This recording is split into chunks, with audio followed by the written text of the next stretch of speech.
Bonjour mes amis, j'espère que vous allez bien, que vous passez une bonne semaine. Aujourd'hui, on va parler sur le Metzora. Le Metzora, ça va être une personne qui va faire du Lachon Hara, qui va critiquer son ami.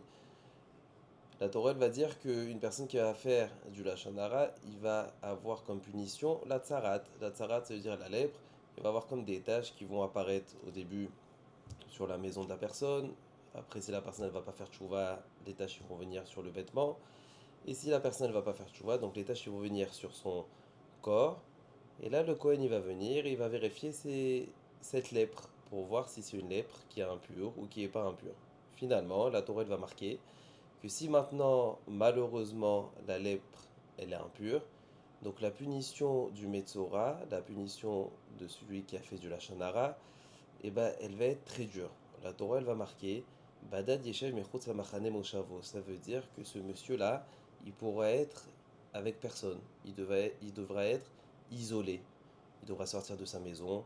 Il ne pourra pas avoir de contact avec sa famille, ses parents, ses frères, sa femme, ses enfants. Il devra être en dehors de la ville. C'est ce qu'on appelle Chutz Lishalosh Machanot. Il doit être séparé de tout le monde. Et comme ça, il va rester là-bas au minimum pendant 7 jours. Et là, le Cohen, il va revenir après 7 jours, il va revérifier. S'il est tamé encore une fois, donc c'est possible qu'il va recommencer encore 7 jours. Donc c'est une punition qui n'a pas de limite. Ça peut durer 7 jours, ça peut durer 14 jours, ça peut durer un peu plus. Mais le plus dur de tout ça, c'est que le monsieur, il va se retrouver seul. Il n'aura personne avec qui parler. Là, il sera en contact avec personne, il va se retrouver seul. Et bien sûr, tout le monde va être au courant de sa punition, le pauvre. Pourquoi? Parce que on va voir, il est où ce monsieur? Il est où Reuven? Il a disparu, il est pas à la maison. Où il est? Ah, en fait, il est sorti de la ville. Pourquoi il est sorti de la ville? Parce qu'il a fait du Hachonara, il a la lèpre, et c'est contagieux. Il peut pas rester avec nous, il est en dehors de la ville.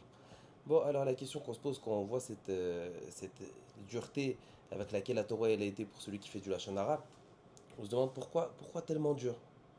Vous savez, par exemple, quelqu'un qui va faire une autre bêtise, on va dire, Hachem Ishmor, quelqu'un qui va manger du pas kasher.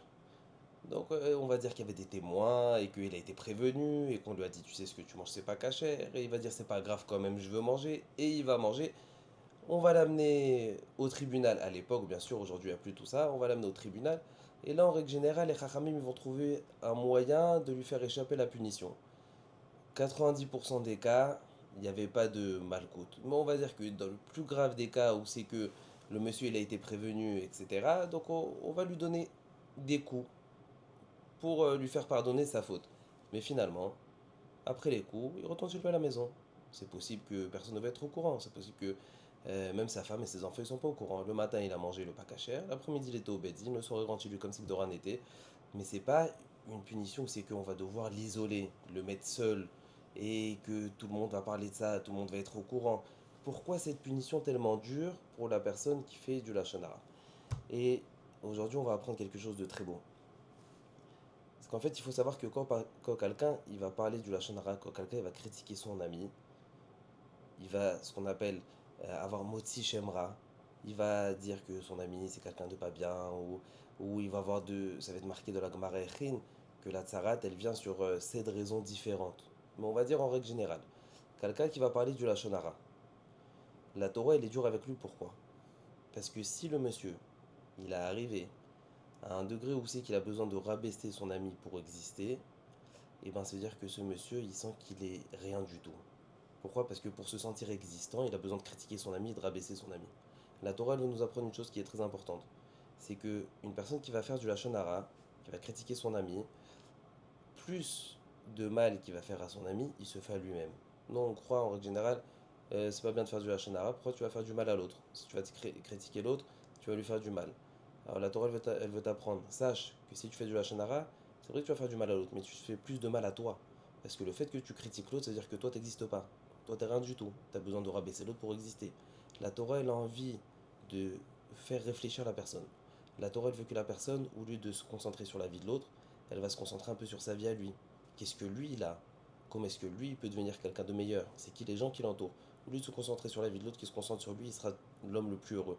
La Torah elle veut nous apprendre. On va prendre ce monsieur, on va le mettre en dehors de chez lui, en dehors de sa famille. Sa femme, ses enfants, sa famille, il va plus le voir, il va être tout seul. Comme ça, ce monsieur, il va commencer à apprécier le quotidien. Ah, ma femme, elle me manque, j'ai plus à qui parler. Ah, mes parents, ils me manquent. Mes enfants, ils me manquent. ce travail, c'est vrai que c'est un travail qui est compliqué, et que je suis pas très... mais ça manque dans le quotidien. Là maintenant, je suis seul. Donc c'est-à-dire que la Torah, elle va à la source du problème. Une personne qui va faire du Lachon Hara, ça veut dire que pour lui, il n'existe pas. Il a besoin de rabaisser l'autre pour exister. La Torah, elle a besoin de le faire sortir de son cocon familial, de son quotidien, de tout ce qu'il a dans la vie au jour le jour, pour que le monsieur ou lui qui se concentre sur la vie des autres, et ben quand il va être seul, il va dire ah, en fait, tous ces gens qui m'entourent et tout ça, tout ce que j'ai, au lieu de me concentrer sur la vie des autres, je vais me concentrer sur ma vie à moi et apprécier les choses que j'ai dans le quotidien, les choses qui m'entourent. Et c'est comme ça que la personne, elle sera la personne la plus heureuse du monde. Razak Oubaour.